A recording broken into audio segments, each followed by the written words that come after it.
flex. Buckle up and join the best. Let's City relieve your stress. So yes, let the music soothe the soul and keep it going just to refresh. Buckle and enjoy the ride from 2 to the half of the 5. Mondays to Fridays happening live. Where we gon' have a ball, you can text your guys. Let me tell you what you really gotta do. You can count on us, we come through. We got everything you need, that's true. Are you ready for the traffic avenue? Let me tell you what you really gotta do. You can count on us, we come through. We got everything you need, that's true. An applause for the traffic avenue. Traffic Avenue, the show for me and you. Mondays to Fridays, ooh, the Traffic Avenue. Traffic Avenue, the show for me and you. Mondays to Fridays, ooh, Traffic Avenue, oh yeah. Detailed news, unparalleled coverage. City News on 97.3 FM. Eyewitness News. Be there as it happens. City News.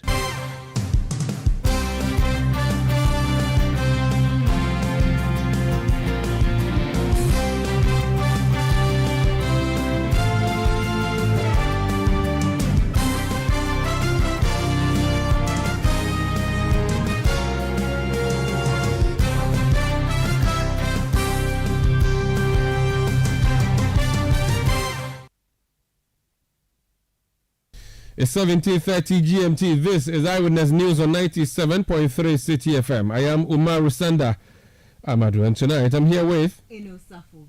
Take it out again. Eno Safo. And coming up over the next 90 minutes. Debt service that was due between 2023 and 2026 are being rescheduled. It means that we will not have to pay. We will not have to service our debts due between 2023 and 2026. Akufo-Addo's government reaches a certain level of understanding with bilateral creditors on external debt servicing. We'll break the issues down for you here on Eyewitness News. Also, coming up, as many as 30 students of the Jumaku Afransi Technical Institute reportedly hospitalized over suspected food poisoning. And later on Eyewitness News, it is our expectation that within the next 24 hours, we must hear something positive with regards to the clearing of the containers containing the drugs from the port. That's a minority making that demand of government on some medicines or drugs that have been locked up in containers at the Tema port for months. Medicine that is needed for the treatment of antiretroviral, tuberculosis, and malaria treatments donated by the Global Fund. Stay with 97.3 Citi FM for more on this and many other stories on Eyewitness News. And in business, Cocoa Board assures of increased cocoa bean supply in next crop season to avert shortage of cocoa products and crumbling of local processing companies. That's from the City Business Desk in 50 minutes. Eyewitness News is live across Ghana on a host of affiliate stations. If you're going outside Accra and want to know how to listen to us, if you're headed for the Upper West region, tune to Tunsun 97.3 FM in Wa. You can also tune to Jirapa FM 96.1 in Jirapa. In Upper East, we are on Tanga Radio 93.7 in Bolga. In the Northern region, we are on Radio Bimbila 91.9 FM in Bimbila. In the Volta region, we are on Revival 99.3 FM in Tajevu. In Ashanti region, we are on Focus 94.3 FM in Kumasi and Orange 107.9 FM in Kumasi. In the Bono region, we are on Greener 95.9 FM in Sunyani. Ahafo region, Hames 106.5 FM in Goso. In the Western region, we are on Beach 105.5 FM in Takrady, Sky Power 93.5 FM in Takrady. We are also live on YouTube. We are on Citi FM's official YouTube page. So look for Citi FM on YouTube. We are on that particular channel. Do subscribe and hit the notification bell to ensure you are notified every time Eyewitness News goes live. We are also on Facebook. We are on Twitter using the hashtag Citi Newsroom. We are on citynewsroom.com. That's our website. And we are interactive. Send us a message on 0549 986 996. 0549 986 996. Let's start off from communication that is coming through from the Ministry of Finance regarding a debt restructuring. And there's a statement that has been issued by the Finance Ministry. It's dated in Accra on 12 June 2024. And it says the government of the Republic of Ghana is pleased to announce that an agreement has been reached on a memorandum of understanding with its official creditor committee, the OCC, regarding the debt treatment agreement agreed upon in January 2024. Ghana's OCC is co-chaired by China and France, both of which played important roles in this achievement. The MOU formalizes the agreement in principle reached with official creditors in January and marks a crucial step towards Ghana restoring long-term debt sustainability. The financial terms of the agreement remain unchanged, and it provides significant debt service relief during the fund-supported program period, allowing financial resources to be directed towards critical areas such as infrastructure, healthcare, and education. The formalization of the OCC agreement is expected to pave the way for the approval by the IMF Executive Board of the second review of the fund-supported post-COVID-19 program for economic growth, allowing the next tranche of IMF financing of 360 million dollars to be disbursed. The IMF board's approval should also trigger more financial assistance from our development partners, particularly the World Bank. The agreement will also bolster the current and ongoing discussions with private creditors, with whom Ghana remains committed to finding a comparable agreement as early as possible. Each official creditor will now follow its internal procedures to sign the MOU. Once signed, the agreed terms will be implemented through the bilateral agreements with each OCC member. We call upon our official creditors to fast-track their internal processes towards the signing of the bilateral agreements. Ghana continues to engage in good faith with all commercial external creditors, striving to finalize restructuring agreements that respect Ghana's need for debt relief and comparability of treatment principle. Ghana also reiterates its firm commitment to remaining in arrears with its external commercial creditors until agreements compatible with the comparability of treatment principle are reached. The Honorable Minister of Finance, Dr. Mohamed Amin Adam, MP, said, quote, "The Ministry of Finance on behalf of the Republic of Ghana extends our gratitude to all members of the OCC, particularly the committee's co-chairs, China and France, for their unwavering commitment to assisting our country in resolving its debt issues. This landmark agreement marks an extraordinary milestone in Ghana's debt restructuring journey and will further strengthen our ambitious reform agenda with the strong support of our development partners." So that's a statement that was issued by the Public Relations Unit of the Ministry of Finance. When we come back, we'll do some interviews. Please stay. Eyewitness News. Be there as it happens.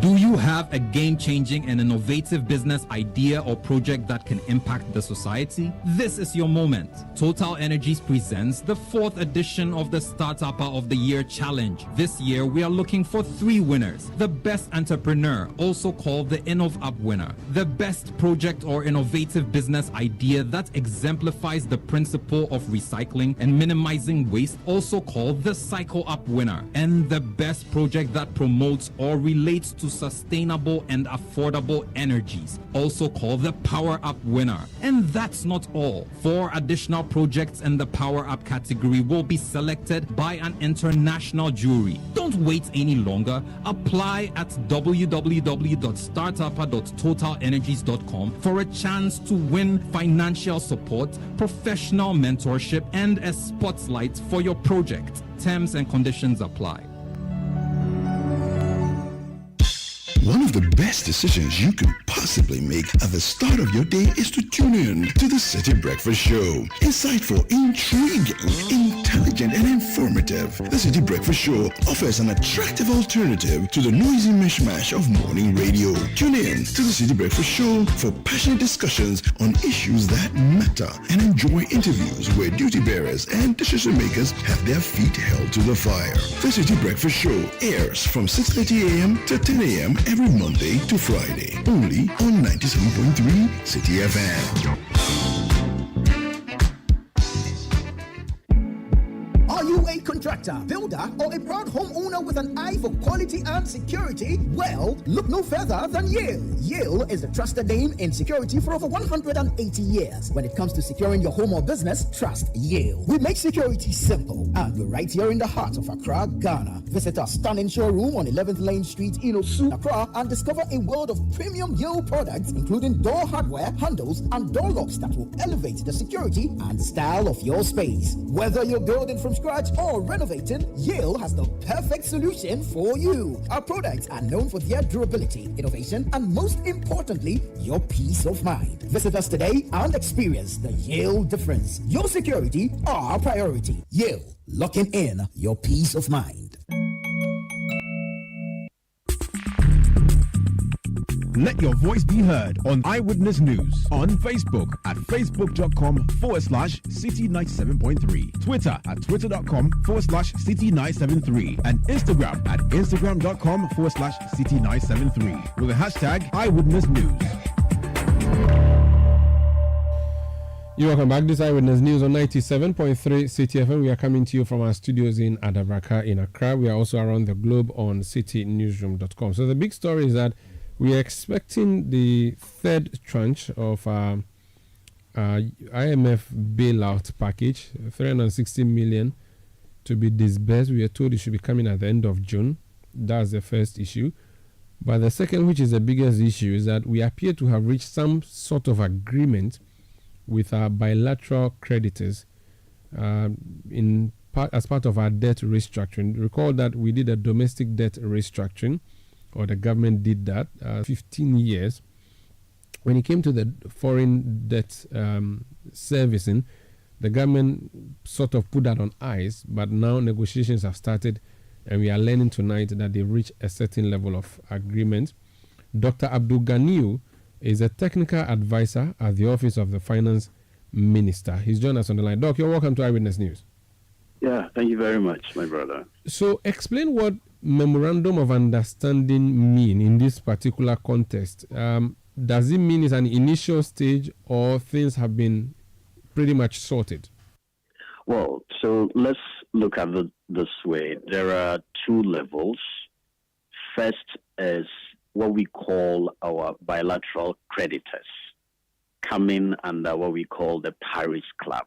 So that means that all those countries that Ghana owed some money, constituting themselves into what we call the Official Creditor Committee.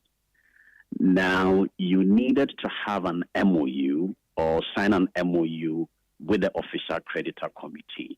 Then you now go to the next level, where you can sign separate bilateral agreements with each of those countries that Ghana has been owing over the period. So basically what we have reached is that the MOU with the Official Creditor Committee has been signed, which then paves the way for us to sign the separate bilateral agreements with all of our bilaterals. So that's basically what this MOU means.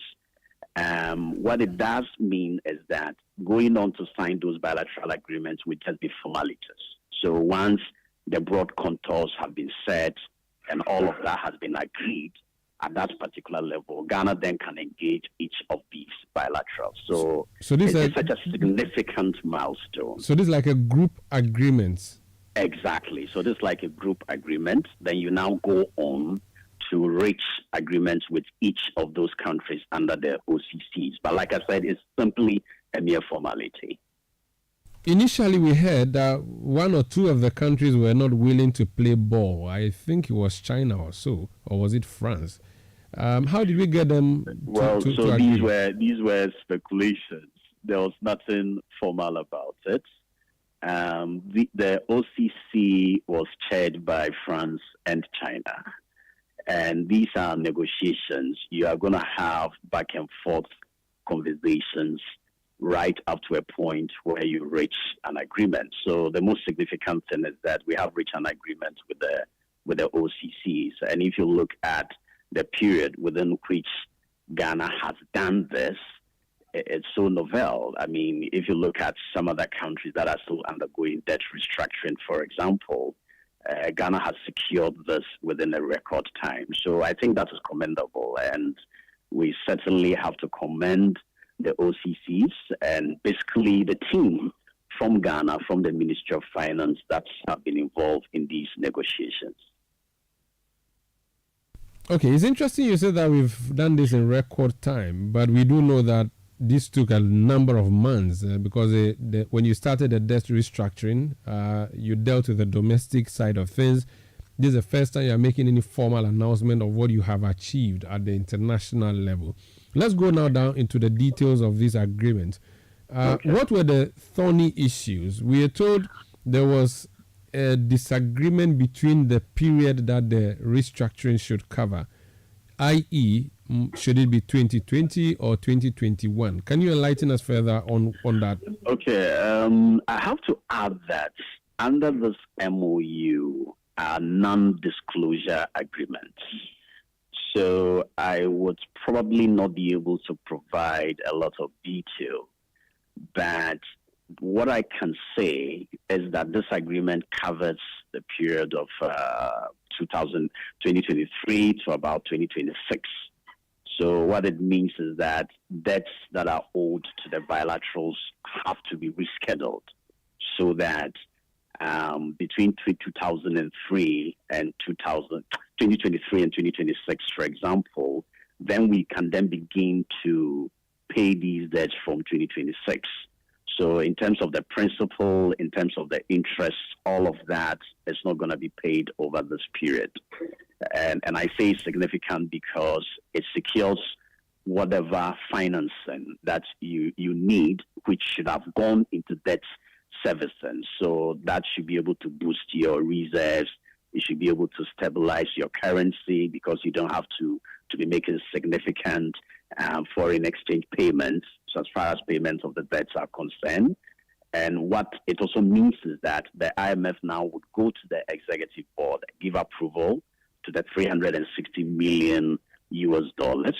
And once that happens again, it brings significant foreign exchange that should be able to stabilize our currency and then give us that elbow room to be able to reallocate resources for various aspects of our national development.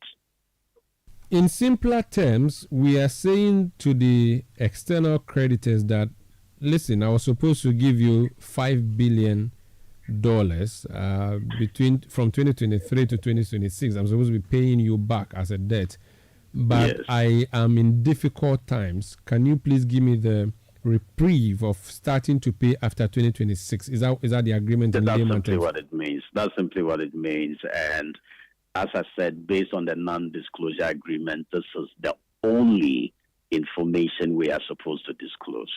I see, but do we have an idea, though, whether or not there would be interest accruing on these postponed payments, or the interest is frozen as of the time that we came to this agreement? Everything is contained in the agreement. So you're not going to pay the principal that was supposed to be paid over this period. Whatever interest that is accruing over the period is also not going to be paid. So from 2026, you resume the payment of those bilateral debts. Yeah, but my point is that between 2023 and 2026, will there be a freeze on interest that will be accruing? Exactly. So there'll be a total freeze on both capital and interest. Exactly. I see. Okay. These countries, do we have the list of countries? You mentioned France and China. Are there other countries involved in this? Or that's not readily available? It's not. I cannot disclose that Very again. No problem. Okay, let's talk about the country-to-country agreements or discussions that we're going to have next. How soon are we going to have it? Now that you said that you have a group agreement under your armpit. Yeah, so that resumes immediately. The finance minister, together with some other members, will be embarking on various trips, and those conversations are going to start very, very soon. So we are very hopeful that sooner than later, all of the bilateral agreements will be reached. Okay, what about the Eurobond? What is the plan with that? Yeah, so what then happens is that now that an agreement has been reached with the OCCs, it paves the way for us to engage the Eurobond holders and the other commercial creditors. And again, our expectation there is that we shouldn't have any problem. Basically, whatever agreement we're going to reach with the Eurobond holders was going to depend on the agreement we reach with the OCCs. So now that has been done, the expectation is that going to meet them should be far more easier than before. So very, very soon, once those discussions are over and an agreement is reached, that is going to be put out as well. Well, while this is happening, we also know that the IMF money is coming. Talk to us about the latest tranche and when we should expect it. Yeah, so the executive board is expected to meet, I think, on the 28th of June. And once they meet, again, it's just a formality. Our expectation is that approval should be given and that $360 million should be released. Everything depended on the agreements we reached with the OCCs. So now that the MOU has been signed, that is all what the executive board needed. So on the 28th of June, approval is going to be given, and Ghana should be able to receive the $360 million. There are people who think that the IMF money is going to have an effect on the downfall spiral of the Ghana cedi. But there are also others who say that this is not a significant amount that can cause any change whatsoever. What's your position as government on this? Well, I think that is not the only expectation so as far as stabilizing the currency is concerned. Aside from the $360 million, there's also the DPO with the World Bank. That is a development policy operation. So we are expecting some inflows to that effect. And of course, within this year as well, the cocoa syndicated loan is expected to come in. There are some other agreements that we have with various development partners, such as the African Development Bank, such as the World Bank itself. And all of these are going to continue to release some more funds. And that should expect to, if you want, increase the liquidity of Forex in the system. And that obviously should be able to help in stabilizing the city. So our expectation is that when all of these monies have come in, it will be over $2 billion between now and the end of the year. And that would have a significant impact on the city in terms of regaining some of its lost value, and then we'll stabilize from there. Thank you so much for speaking to us. Thank you very much, Umar.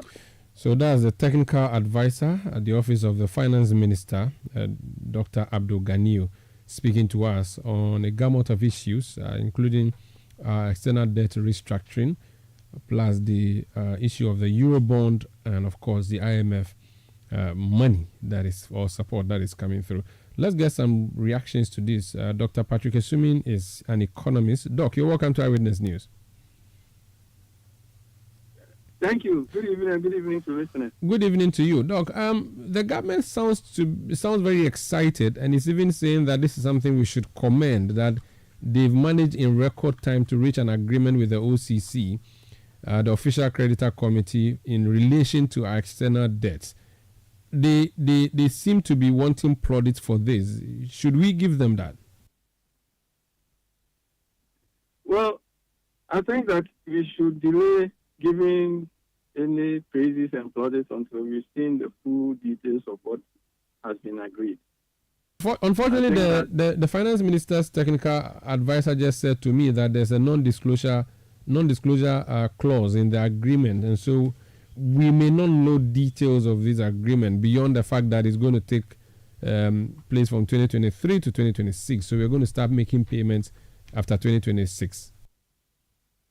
Yes, so I think that is significant, but if we are going to repay exactly the same debt, and all we are getting is, if you want, a moratorium on when we start repaying, then perhaps that's not something worth celebrating as much as the finance minister wants us to believe. Because, you should understand that, as the statement you also read implies, whatever agreement we have with the OCC, more or less, will also affect the level of the agreement we will have with the private creditors, the bondholders, because of the comparability treatment that we have to get. So if you don't remember that the debt level with the private creditors is higher, it's way higher than what we have with the bilateral creditors. And then the bilateral creditors, in principle, they are more or less our friends. They are development partners who generally lend to us on if you like, on easier terms than the bilateral partners, than the private lenders. So if we don't get any debt reduction at all, and all we are getting is the postponement on when we have to start repaying, that's good, but I'm sorry, that's not that great enough for us, because it means we have to pay the full extent of the debt, even though at a later day. So that's why I'm saying that kind of detail is very important. He said that we can't, it can't be disclosed at the moment, but I think anyway. So getting some postponement of the repayment is fine, but it's not the best that I think. It's not the greatest deal we could have gotten. Prof, and sorry for earlier referring to you as Doc. Are we not essentially pushing our troubles into the future? We're supposed to pay now. We say we will not pay now. We'll pay 2026 and beyond. 2026 will be here soon. Well, it sounds to me like problem carried forward.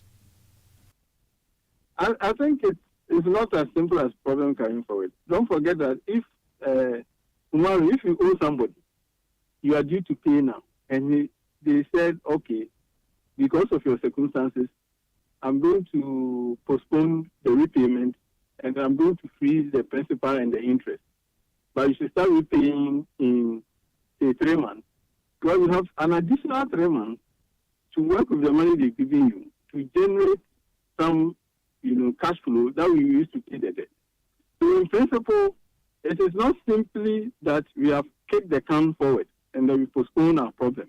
It is some relief. I'm just saying that it is not nearly enough relief, knowing that these are bilateral partners who you expect to get a bit more from them than just postponement. So it's not just saying we start repaying in 2026. It's not simply postponing our problem, but it is not as much as had generally been expected in terms of how much relief we were going to get. Okay, so you think we could have gotten more. What does more mean for you? Does more mean we could have gotten some of them to cancel outrightly, or more means we could have pushed this to 2030, for instance? I think more means, for me, what would have been significant would have been some reduction in how much we owe. Not complete cancellation of all the 5.1 billion or so, but at least some reduction, some haircut. And then, of course, if you also got further postponement down the line, that would have been great. But even with this, if you have gotten some 30% cut in terms of how much you have to pay, I think that would have been great. So that is the sense in which I'm a little concerned that we didn't get any debt reduction at all. Okay, what about if we went the other route where we declared bankruptcy? Would all of this not have gone away? Well, we were essentially bankrupt, but it doesn't work like that. Even in bankruptcy, when we declare bankruptcy, it doesn't necessarily mean that you won't pay your debt at all. You go and sit down and discuss with your creditors and come to an arrangement on getting some reduction or much easier terms for you to repay. So essentially, when we say we can't pay our debt, That's essentially what we did. We said we were bankrupt. But it doesn't mean it will be forgiven. Okay, what happened in the Kufuor era where we went HIPIC? Is that not a route we could have possibly used this time, or we are not qualified for HIPIC at all, so we can't even declare HIPIC? No, we are not qualified for HIPIC. I'm not even sure, what the current state of the HIPIC program is, but definitely Ghana, as we were, lower middle income country as we were, having already taken the HIPIC initiative, that wasn't the route that was available to us. We can't lower our standard from lower middle to just say poor country or something so that we can qualify for things like that. Maybe. Have we not got into that situation? Well, I mean, who is lower middle is determined by our GDP per capita. And at the moment, our GDP per capita says that we are within that range. But even if we weren't, I'm not sure that we would have qualified to just go and say we are coming for a new HIPIC. That is not open to us. Thank you so much for speaking to us, Prof. You are welcome. Have a good evening. Sorry, before you go, there's one question I needed to ask you about the IMF. The third tranche we are told to be coming by the end of June. I was asking the technical advisor of the minister if that would cushion the CD in any way. What's your thought on that? $360 million being injected into the economy. Well, I think in the broader scheme of things, I'm not so sure that the 360 million is thought to be the silver bullet to cushion the city. But there are other things that come with that. I think, as you heard, when the IMF sends the payment, it also triggers additional donor inflows, particularly from the World Bank. There are some of our partners who look at what the IMF is doing, and then they will follow suit. So there's that part. Because as for the 360 million in itself, I'm not too sure that it will bring substantial stability to the currency. Because we also have to remember that in this IMF program, we have to maintain some reserves, some minimum reserves. It's part of some of the indicators that we are tracking. So unlike previous times, I'm not so sure that the central bank, the Bank of Ghana, has a free hand to completely intervene in the market as much as it wants. In any case, our current reserve position is not as strong as it was maybe 4 or 5 years ago. So it doesn't give the central bank the muscle. But I guess one thing it does is to affect the sentiment that perhaps the Ghanaian government is keeping track and then sticking to what it has agreed with the IMF.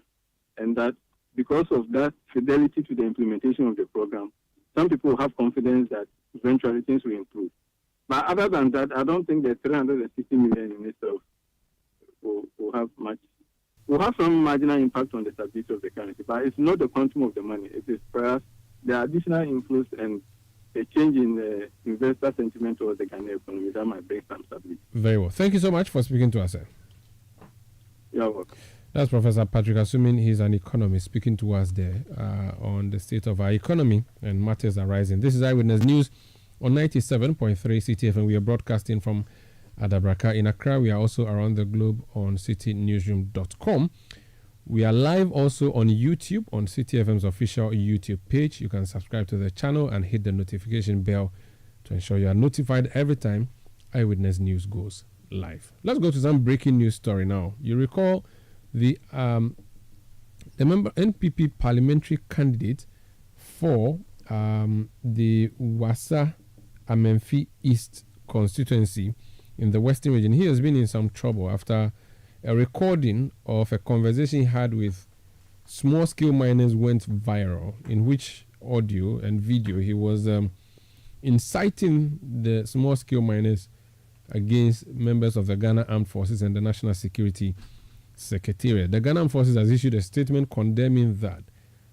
Even though the parliamentary candidate, he spoke to me on Eyewitness News and stood by his words as contained in that video. Tonight we are learning he has been arrested. Frederick Crunchy is the municipal chief executive for Wassa Amenfi East. He's joined us on the line. Sir, you're welcome to Eyewitness News.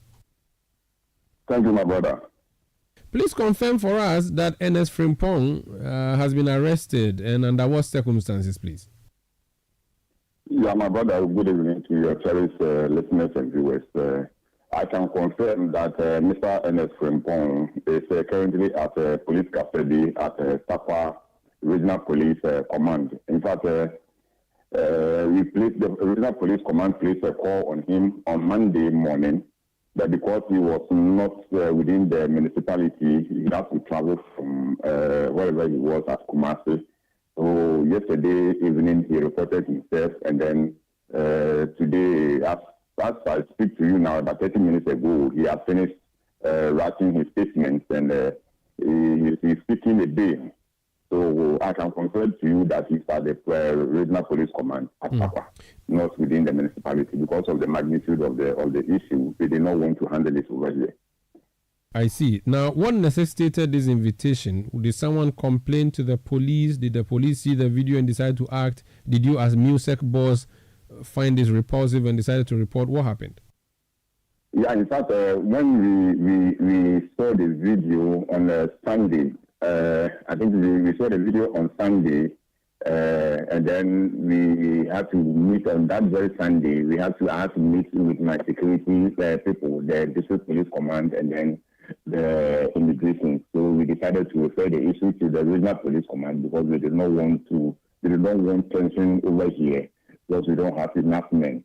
So Monday we referred the issue to the regional police command, and they also watched the video, decided to invite him.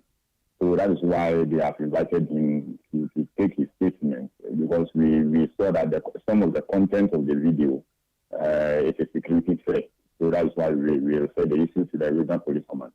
As the head of MUSEC, watching that video, what was your reaction hearing what your parliamentary candidate said?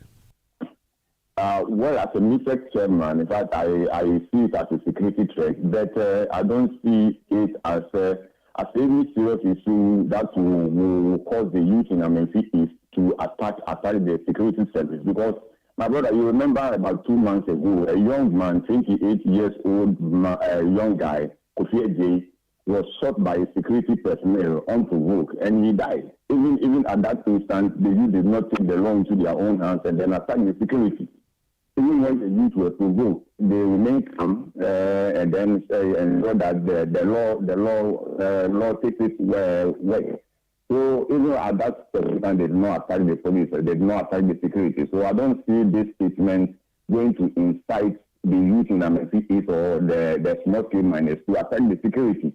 You know, Kofi Ejay, the diseased person who was shot, lives behind the police station. But even at that instance, we remain calm. So I have full confidence in Amenfi that this statement will not cause any mayhem within the municipality.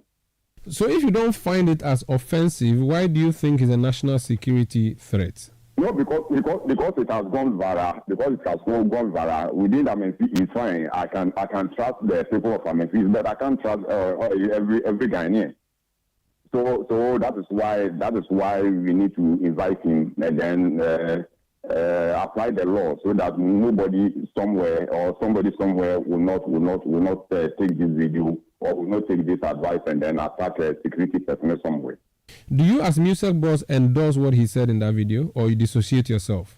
No, I condemn it outright, and that is why when I saw the video, we had to quickly call for a MUSEC meeting, emergency MUSEC meeting, and refer the issue to the regional police command. I condemn it. That is why we are taking that action. Otherwise, we wouldn't have referred the issue to the region. Very well. It's instructive that you condemn it, but the statement when it was being made, your boss, and I'm using your boss as the immediate boss in the region, the regional minister, was present. Does that not suggest a tacit endorsement of what the parliamentary candidate did? And you departing from that, would that not mean you are departing from perhaps your regional minister's position on this? No, at that instant, I think if today, if you speak to a regional minister, you condemn it. You will condemn it because they had a meeting with the miners. In fact, you know, we have issues with illegal mining. But I must also be pride in myself that we have protected our forests. We have 2 major forests over here, of which at this time, as I speak to you now, the forest is intact. Our water is also protected. We still have issues with people working on the dry land, leaving the land uncovered. And that is what we have been trying as a NIFEC chairman.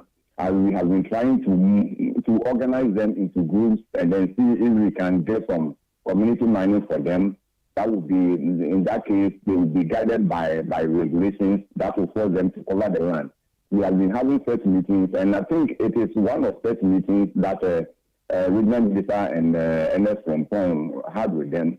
And I would say he misfired. In fact, I will call it misfired. And in our camp dialect, you say, in a brain.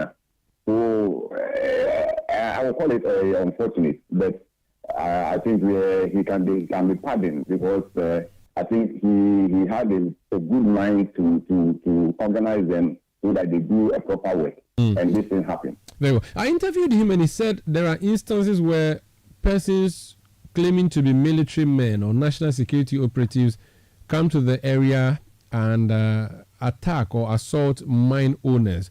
Now, how rampant is this, if it's been happening at all, and how bad is it, if it is really a case in your municipality? In fact, we, as a NIFEC, we have our security task force, which has been going around controlling this illegal activity. And most of them, we also rely on the military command to come and then assist when it is needed. But whenever you send people, there are sometimes they may do things that you might not be aware. Behind you, they might do things that you might not be aware. But that is what I would plead with the miners, and even I would have advised my PC to even to have told them or to have advised them that when such things happen, they should report instead of calling them to retaliate. Of which I know that Galamseyers cannot do that. They cannot do that. But I still maintain that I condemn it, that he can be pardoned because he had a good cause and he misfired. Please speak to miners in your municipality and indeed miners nationwide. I want you to speak to them, one, as a member of this government, which government's leader has put his presidency on the line for Galamsey, and two, because you dissociate yourself from what your colleague in the party said, I would want you to speak to miners about what they should do if uniformed officers come to their site. Yeah, what I will advise the miners nationwide to do is that, especially those doing legal mining, in fact, when they come to their site and they think that fine, they have the necessary requirements to do their work, and they come to harass them, they should report them to the necessary quarters, either to the police or even sometimes they can even go to the Mineral Commission and ask why they have licenses, and police or military still come to their site. But to those doing illegal mining, I will advise them. In fact, the government has a good policy of this community mining. They should join this community mining scheme.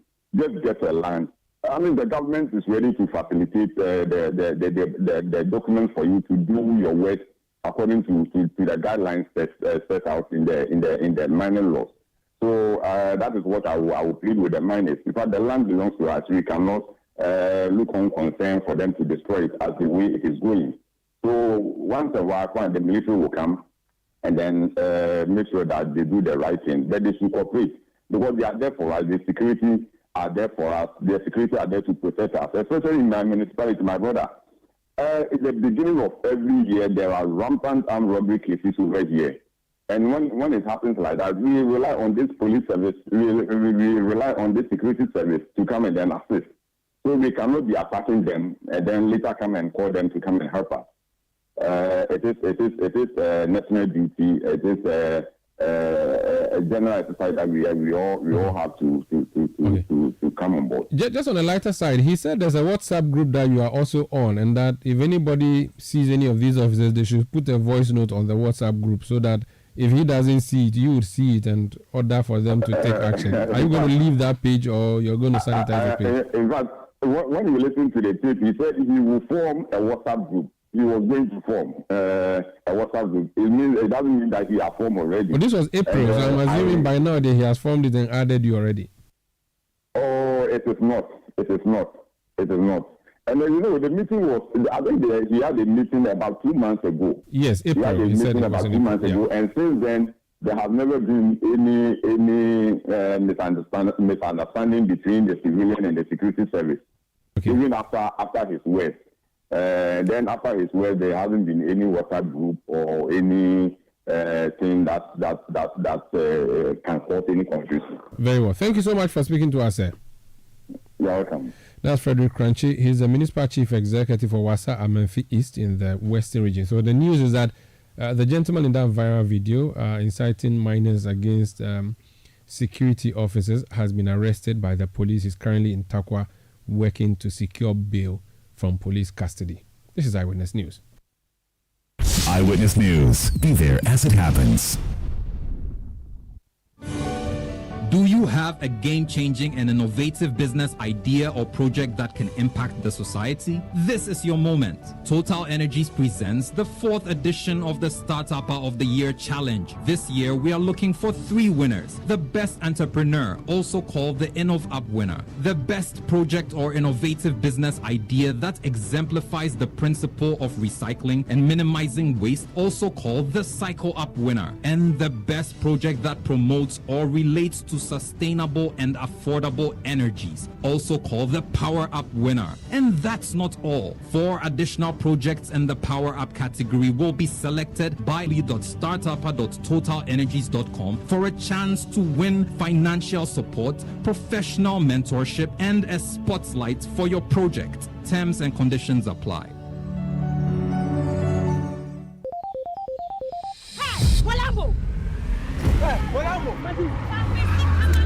I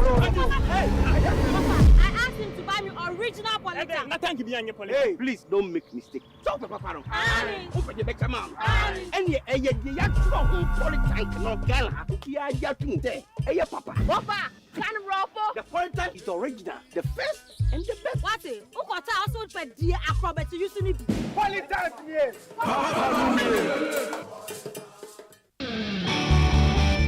In a world where only the best survives, you need a fuel that can match your drive.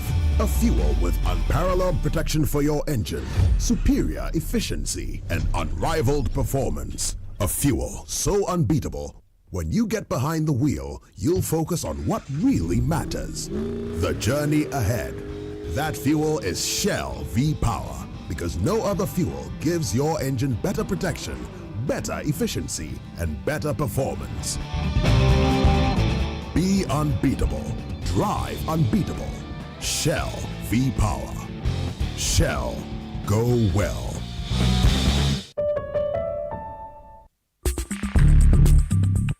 Let your voice be heard on Eyewitness News on Facebook at facebook.com/Citi97.3, Twitter at twitter.com/Citi973, and Instagram at instagram.com/Citi973 with the hashtag Eyewitness News. You're welcome back. Let's do some more stories. The Speaker of Parliament, Alban Bagbin, has expressed serious concerns regarding the escalating youth unemployment situation in the country. He warned that the current levels of joblessness and homelessness among the youth could lead to significant and potentially dangerous repercussions in the forthcoming elections. In his address to Parliament, Mr. Bagbin emphasized the need for immediate and decisive action from the political leadership to tackle this pressing challenge. The joblessness, the homelessness, and the hopelessness of the youth cannot be taken lightly. We must act together and now to prevent a journey to calamity or to a journey of no return.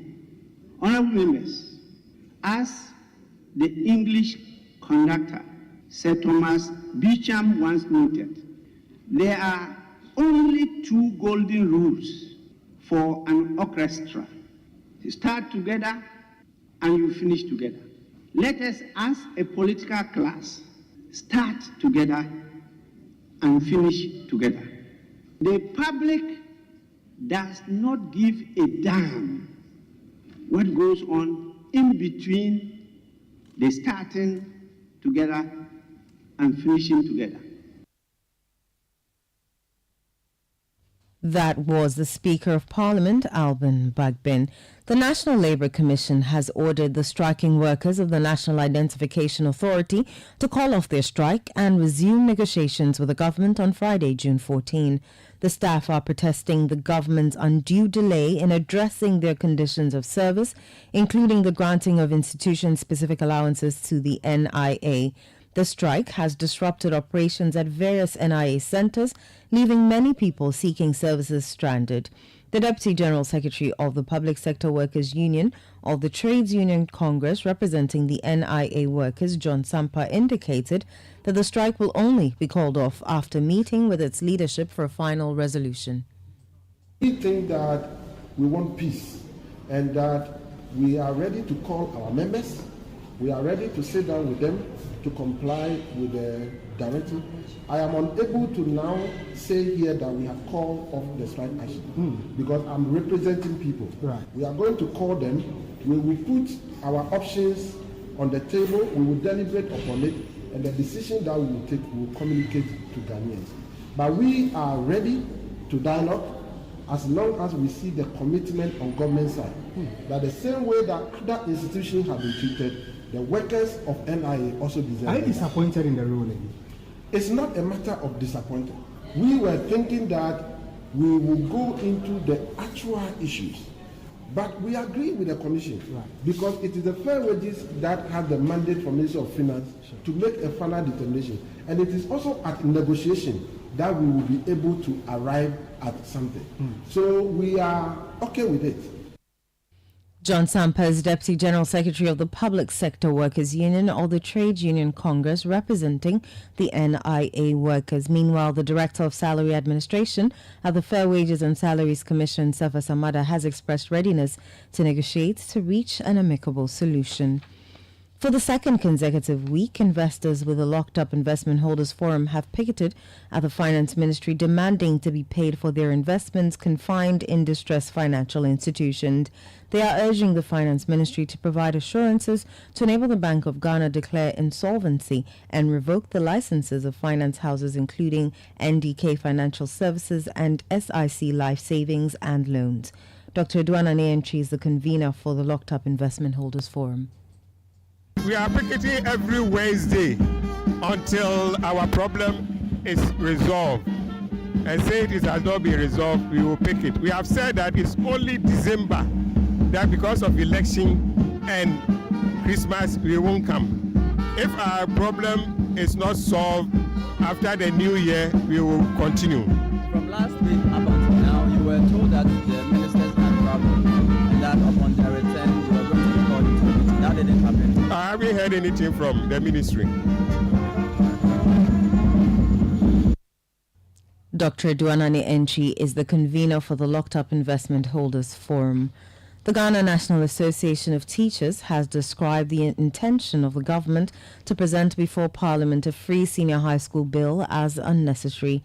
The Majority Leader Alexander Penyomakin, in a media briefing on Tuesday, June 11, disclosed that the bill will make the policy more effective and sustainable. In an interview with Citi News, the General Secretary for the Ghana National Association of Teachers, Thomas Musa, explained that there are existing laws that make the free senior high school policy legally binding. The question why we all need to ask is why? Why is it the case that the current state of the free state it lacks legitimacy or what? Or is it not that we want to legitimize it? This thing is already been provided for in the Pre-Tertiary Education Act 1049, and it is therefore shocking that to hear that there is going to be another. No, in any case, when you look at the section 2, the section 2 also provides for the free compulsory universal basic education. So it means that Act 1049 takes care of it. The law provides for it under this Pre-Tertiary Education Act. The second legal entity or the legal instrument I want to make reference to is the Children's Act. The Children's Act makes provision that education is a right and nothing should be done to deprive the child of it. In fact, we have more than enough laws to ensure that we operate the free SHS. That was the General Secretary for the Ghana National Association of Teachers, Thomas Musa.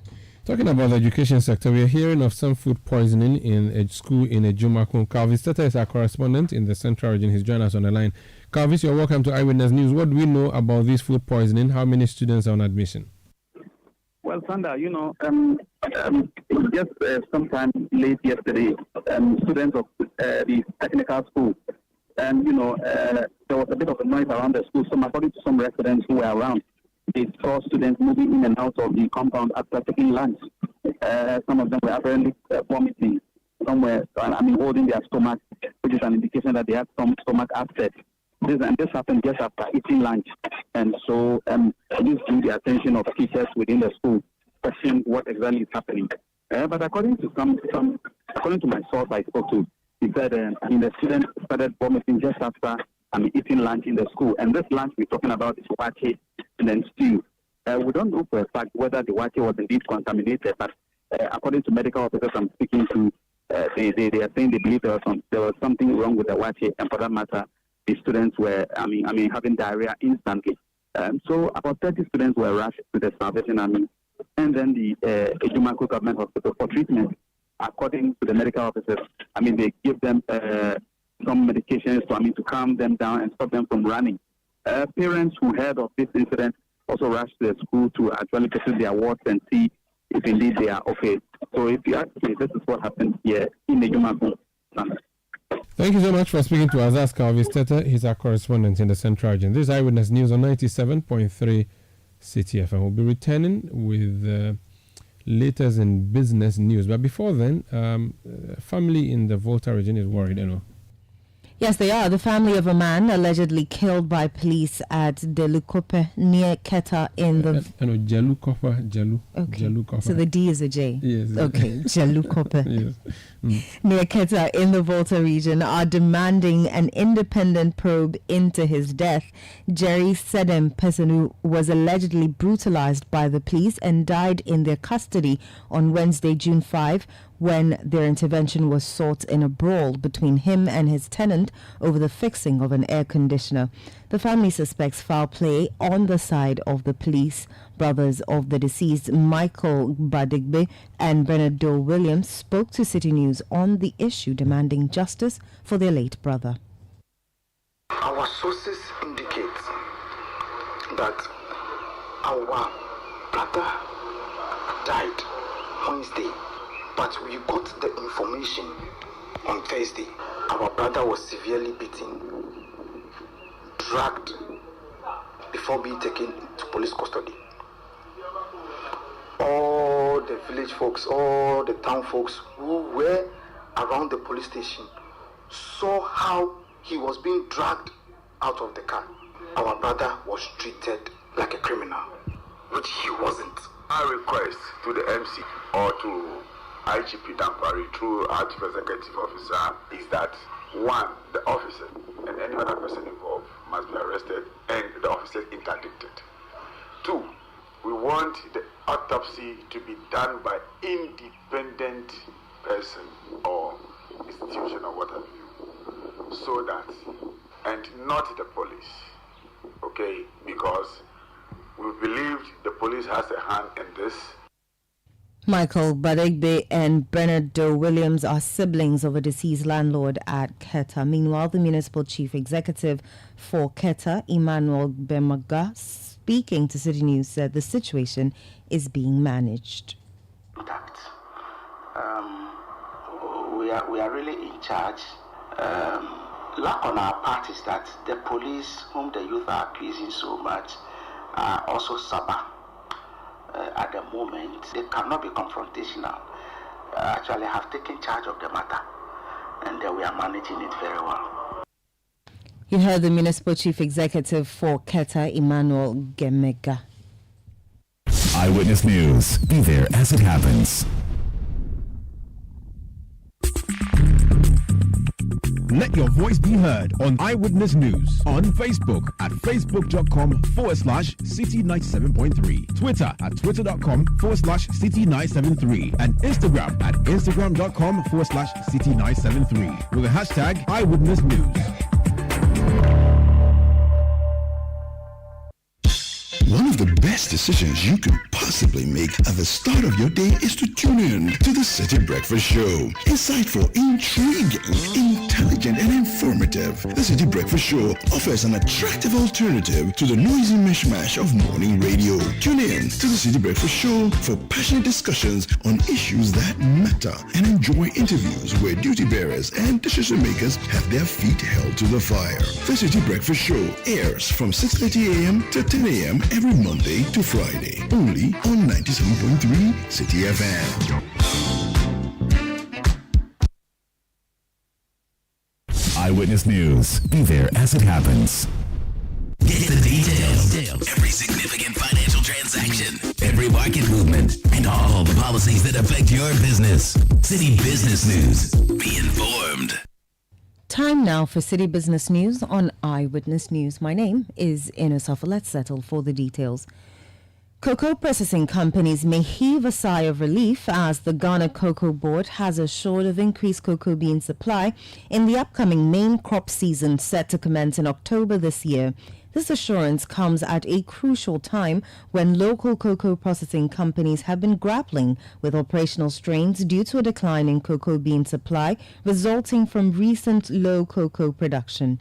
In an interview with City Business News, the head of public affairs at Cocoa Board, Fifi Boafo, alleviated concerns about potential shutdowns of some cocoa processing companies due to the bean shortage.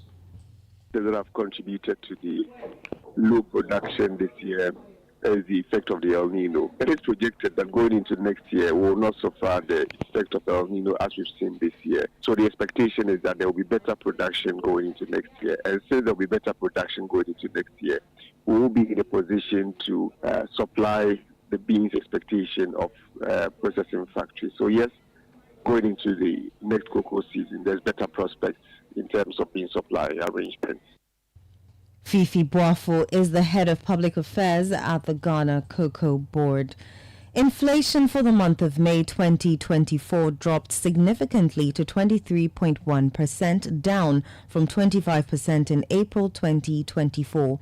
This represents a 1.9 percentage point decrease between April and May 2024. According to the Ghana Statistical Service, food inflation contributed to the overall drop in the rate of inflation, recording a rate of 22.6% compared to 26.8% last month.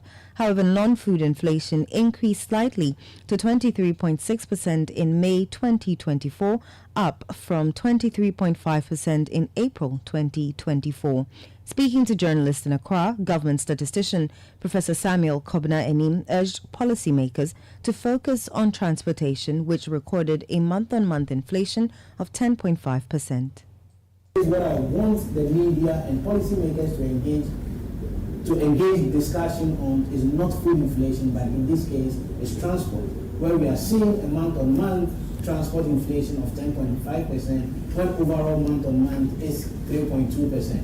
And we all do appreciate how transport permeates across the other items that we have in the basket for the computation. So a conversation that I really wish will be on the table going forward is how do we ensure that the consistent but slowly increases in prices of fuel at the pumps will slow down and possibly see reduction going forward.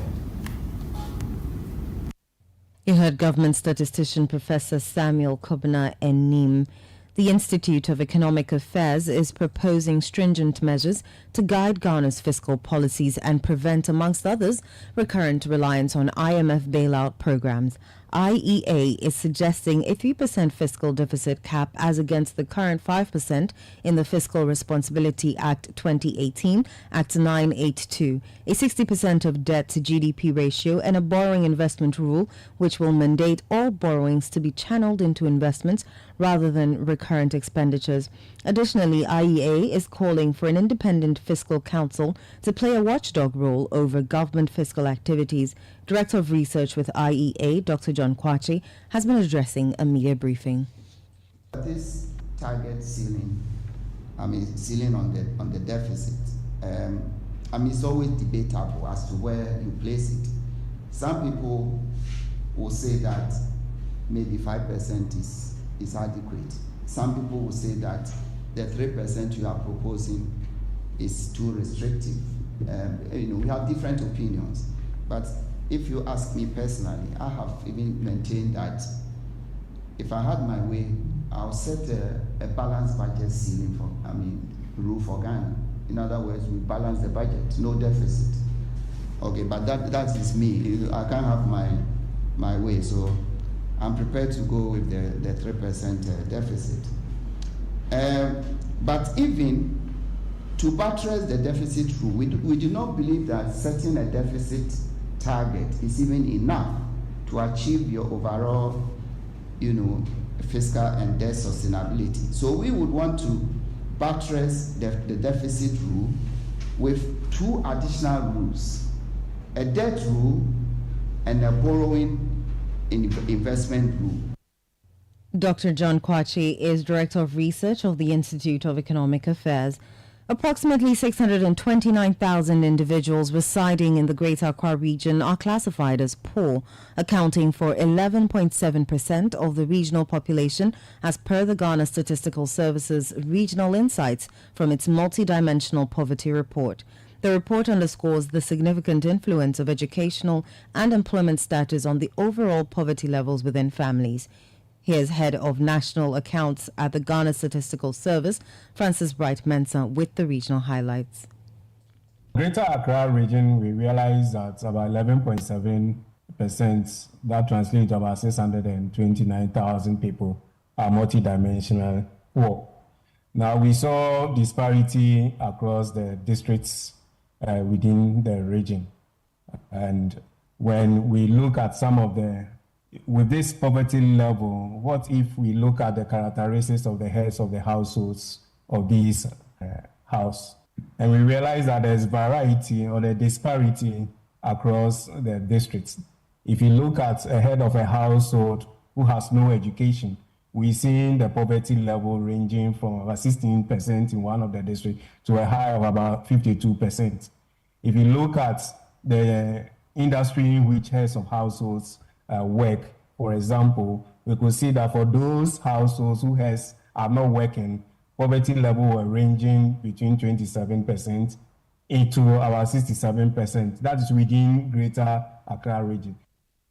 That was the Head of National Accounts at the Ghana Statistical Service, Francis Bright Mensah.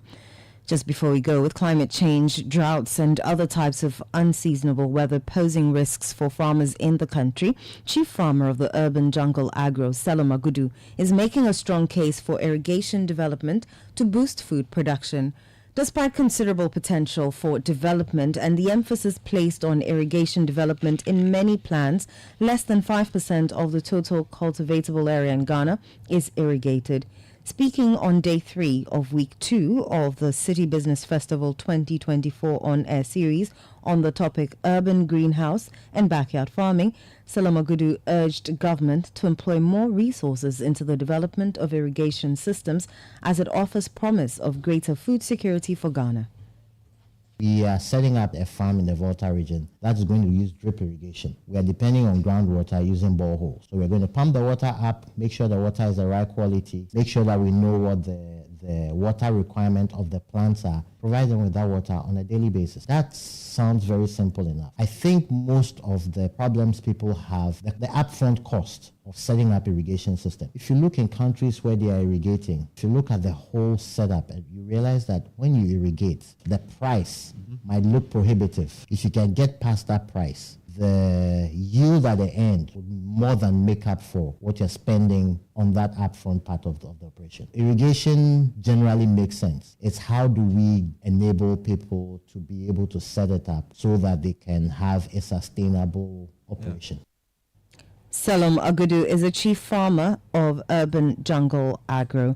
The City Business Festival 2024 is powered by 97.3 Citi FM and Channel 1 TV in partnership with Absa Bank and is sponsored by MTN Business, Gersel, AMG Fertilizer, Nsano Limited and Agri Impact Limited.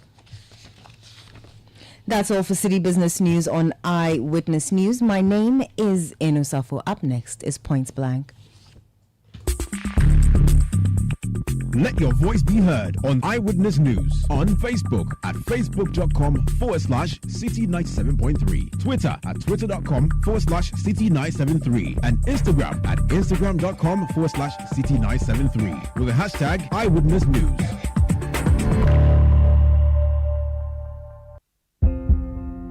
I am Ohinere Gifty Auntie. You see, it always feels good when you receive that salary alert. I made a bold decision to invest a lump sum into the Old Mutual Retirement Salary Plan. And this means that I will get these alerts every month throughout retirement for the rest of my life.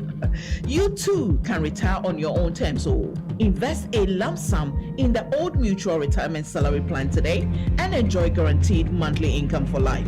Call Old Mutual on 050-453-4333 or visit oldmutual.com.gh to sign up today. Old Mutual, do great things every day. Are you feeling tired after a hard day's work? Have you lost your appetite even for your favorite dish?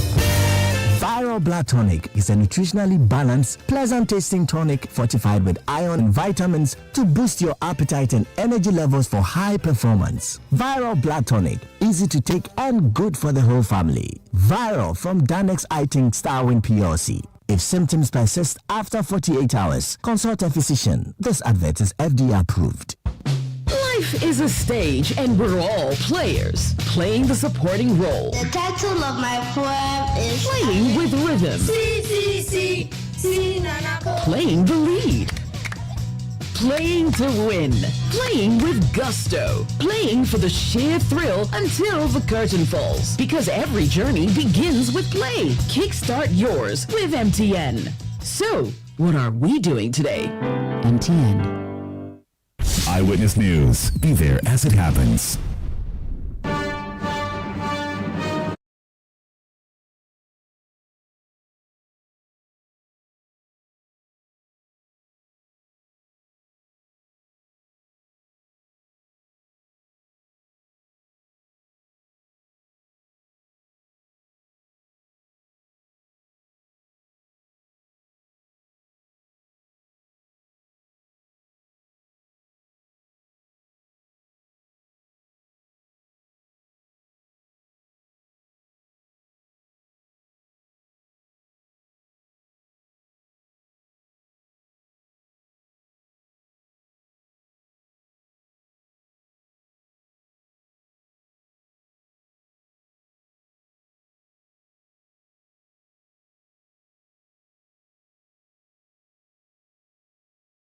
Point blank, we have some drugs, medicine, that's what I mean, sitting at our ports at Tema.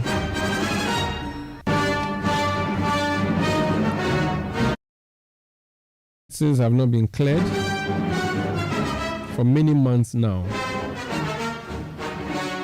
The minority side in Parliament has issued a 24-hour ultimatum to the government to ensure the remaining containers of the medical commodities are cleared. We'll be hearing from the minority side in a bit. But before then,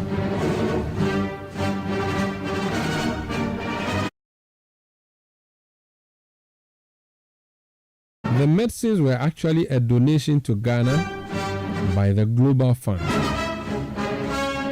So someone donates medicine to us, and the medicine is sitting at our ports. There was brouhaha around this.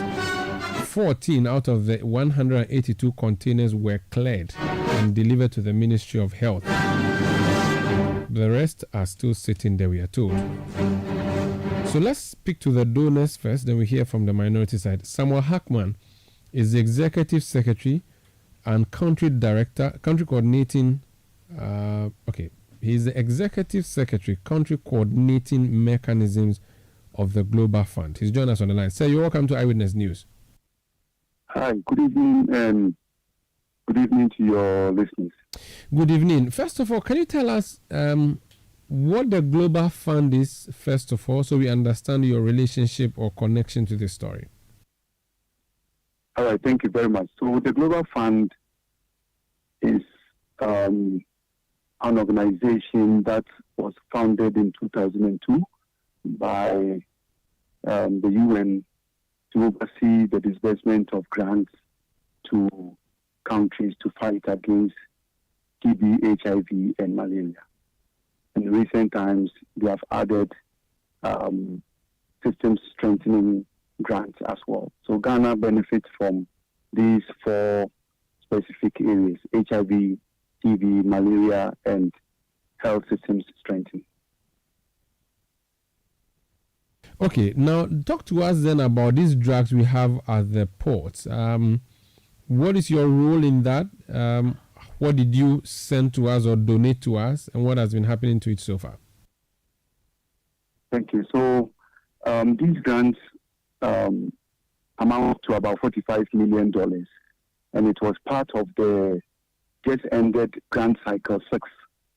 It ended on December 31st of 2023. And these commodities began arriving in countries since May of last year. And in it, as I said, the diseases are the 3 main diseases that the work of the Global Fund centers around. So the commodities were basically for these 3: TB, HIV, and malaria. And it's unusual that after close to 22 years of engaging with the Global Fund, this incidence of the commodities getting stuck at the port because they were not cleared on time. And as you know, we are still looking forward to clear the rest of the commodities from the port. What has been the arrangement in the past? So a nation comes to beg you, and I'm using beg with quotes here, for drugs, and then you give the drugs to them. Is that what it is? Is that how the arrangement is? Or you decide that we are sending so much to this country based on the needs they have? How does it work? Okay, so the accepted principle is that the Global Fund does what we call allocation to the various countries, and Ghana being one of them. We allocated $234 million to cover these 3 diseases plus the health system strengthening.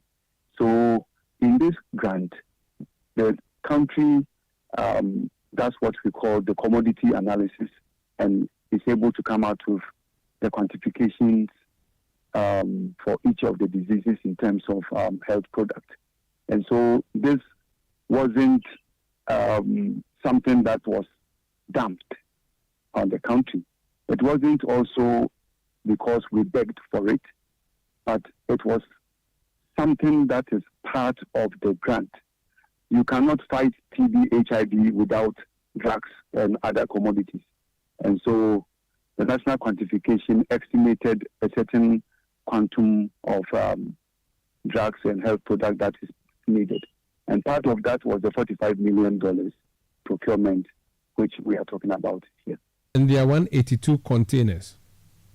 Initially, there were over 400 and the exact number was around 435 containers.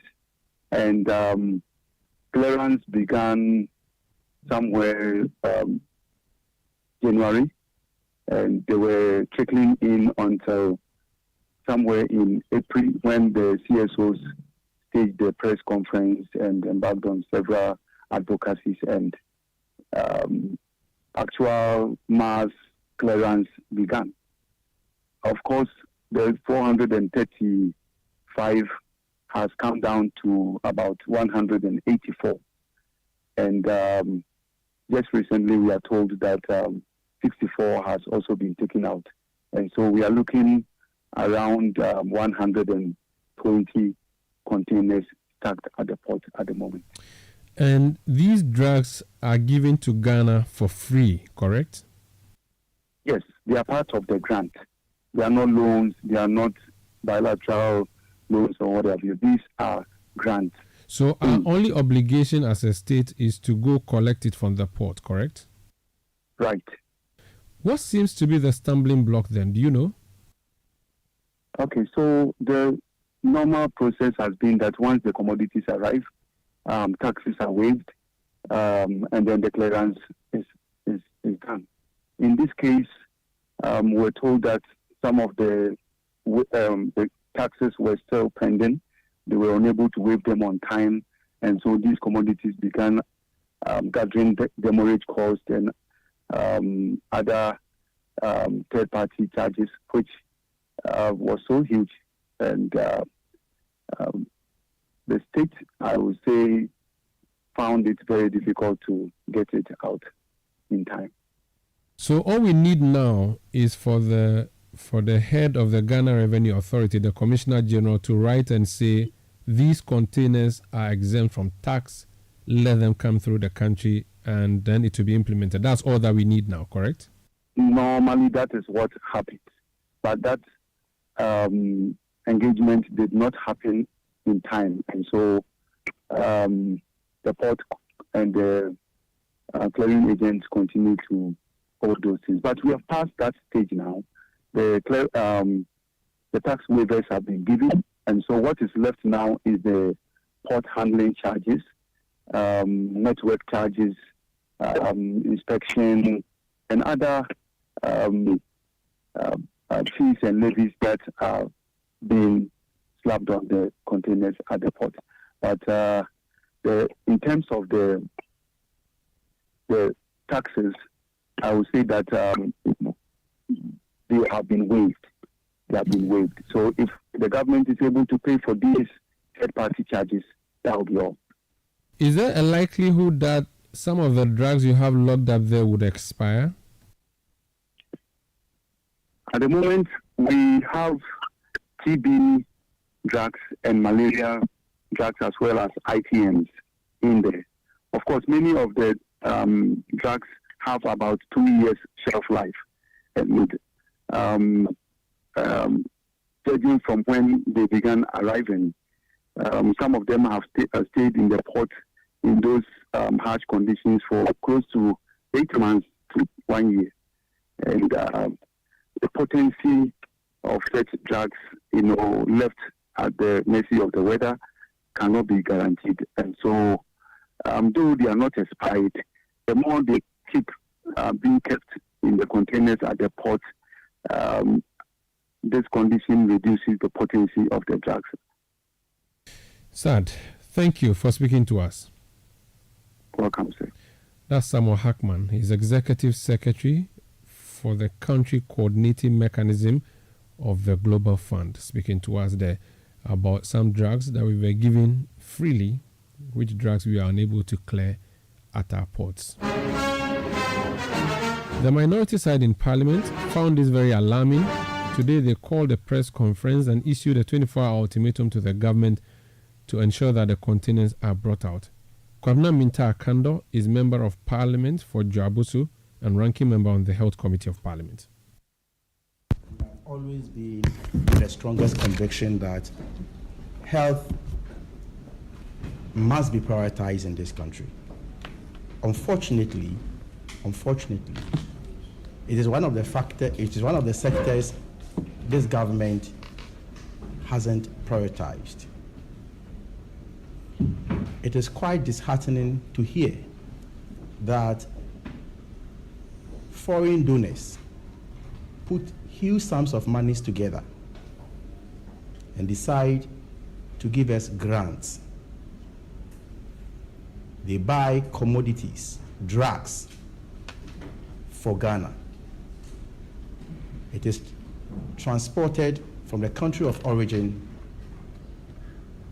It gets to Ghana, and these drugs are kept at our port for more than a year without clearing them, to put to good use for the benefit of the citizens. If you could recall, since last year, Global Fund shipped drugs in excess of about $45 million US. And as I speak to you, we still have not less than 182 containers at the port. Don't forget that these drugs have lifespan, and some of them are expiring. I knew, and I've always known, that this government is irresponsible, but I didn't know this level of irresponsibility. This level of irresponsibility is unprecedented, to say the least. And it will shock you to know that even when Global Fund was shipping these commodities to Ghana, they added something for clearing. And per my calculation, they added not less than $2 million. And Ghana government gets back to them and he tells them that, look, we have increased our port charges, and therefore the money you have given us is not enough to clear these commodities from the port. Who does this? Who does this?